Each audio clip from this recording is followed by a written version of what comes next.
नमस्कार साथियों, Suryanagari unique law classes के यूट्यूब चैनल पर मैं डॉक्टर उर्मिला राठी आपका हार्दिक स्वागत और अभिनंदन करती हूँ।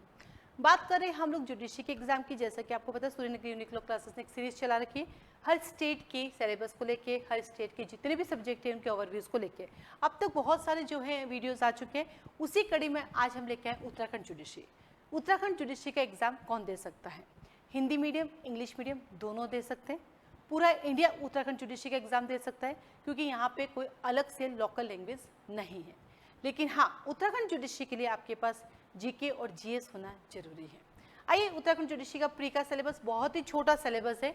आप देखेंगे इसके अंदर सिर्फ कितने सब्जेक्ट हैं, बहुत छोटा सिलेबस। इतना छोटा सिलेबस आपको कहीं नहीं मिलेगा, या तो आसाम है या ये उल्टा, ये तो आसाम से भी छोटा सिलेबस है।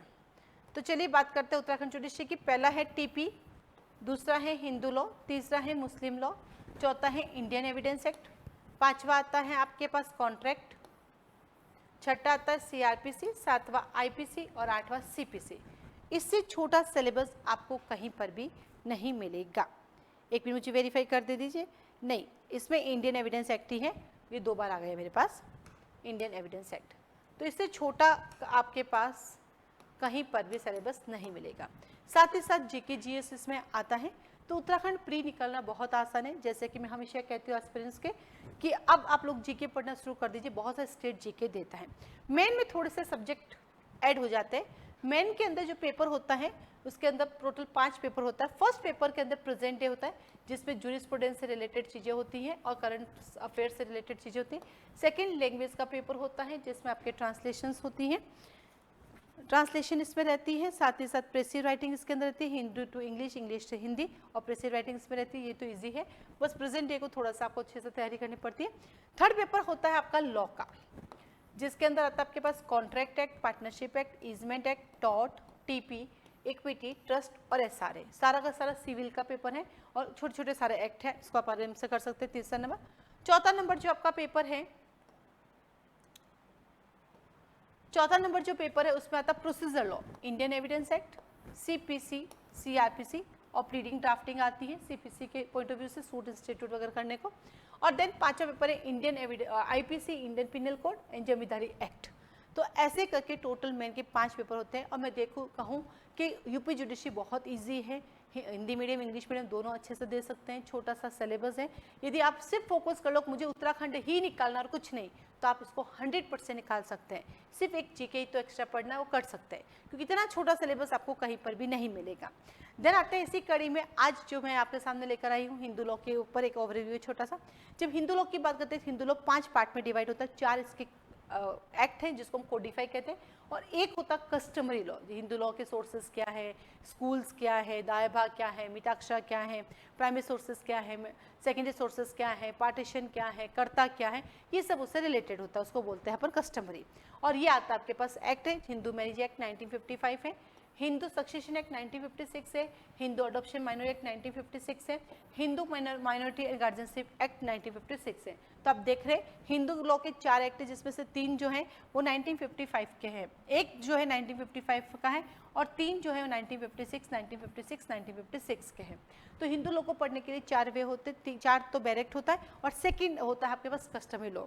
तो आप हिंदी मीडियम हो चाहे इंग्लिश मीडियम, यूपीडी केसरी की आप बुक ला सकते हैं। यूपीडी केसरी की बुक में थ्योरी भी मिल जाएगी और चारों एक्ट उसमें कंबाइंड होते हैं, तो वो 2 in 1 काम करते हैं। अलग से बैरेक्ट लाने की जरूरत नहीं है, क्योंकि यूपीडी केसरी में बैरेक्ट भी इंक्लूड होता है। वो हिंदी मीडियम में भी आती है और इंग्लिश मीडियम में भी आती है, तो मेन एग्जाम के लिए भी वो आपके लिए काम की रहती है। देन आपके मेन एग्जाम में वैसे हिंदू लॉ है नहीं। सबसे अच्छी बात पता है क्या, इसमें मेन एग्जाम में जो है हिंदू लॉ है नहीं, तो ये तो एक अच्छी बात हो गई ना अपने लिए। प्री में ही पढ़ना है तो ठीक है, डायरेक्ट है, लेकिन कस्टमर लॉ के लिए पढ़ना है। इसी के साथ ही मैं लेके आई छोटा सा एक्ट जो है Hindu marriage act 1955, act number 25 है इसका। कितना है? एक्ट नंबर 25 है इसका। इसके पास जो है, इसके पास जो सेक्शन चैप्टर्स हैं टोटल 6 चैप्टर हैं, टोटल 30 सेक्शन हैं। पूरे इंडिया में अब इसका एक्सटेंड हो चुका है। 18 मई 1955 को है। वैसे बता दूं मैं आपको, जहाँ जहाँ हिंदू जाता है वहाँ वहाँ हिंदू मैरिज एक्ट पीछे जाता है। आप इंडिया के बाहर भी चले जाओगे तो भी आप अगर इंडियन है और हिंदू है तो हिंदू मैरिज एक्ट आपके साथ चलेगा। चैप्टर 1 कहता है, मैं प्रीलिमिनरी में 1 2 का 4 हूँ, जो हमें बताता है कि इसका नाम क्या है, who is a Hindu, Hindu में कौन इंक्लूड है कौन नहीं है, उसकी बात करता है। चैप्टर 2 हिंदू मैरिज की बात करता है, जो सेक्शन 5 to 8 की बात करता है हिंदू मैरिज क्या क्या है।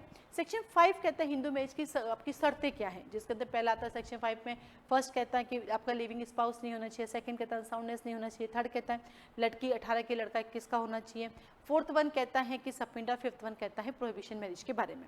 यहाँ पे जो सबसे अच्छी बात है वो ये है कि जब आप लिविंग स्पाउस होते हैं तो वॉइड मैरिज होती है, जब आप सपिंडा या प्रोहिबिशन में मैरिज करते हैं तो आपकी क्या होती है, वॉइड मैरिज होती है। लेकिन जब आप चाइल्डहुड मैरिज करते हैं 18 से कम 21 से कम तो मैरिज वैलिड ही होती है, ये ध्यान रखना। 18 से कम और 21 से कम की शादी तो वैलिड ही होगी और जो दूल्हा दुल्हन है उनको कोई पनिशमेंट नहीं मिलेगा, लेकिन बाकी जितने भी लोग हैं जो उसमें पार्टिसिपेट करेंगे मैरिज में वो सब पनिशेबल होंगे और जो अनसाउंडनेस से शादी करते हैं वो वॉइडेबल होती है। देन आता है आपके पास number 3 restitution of conjugal rights and judicial separation.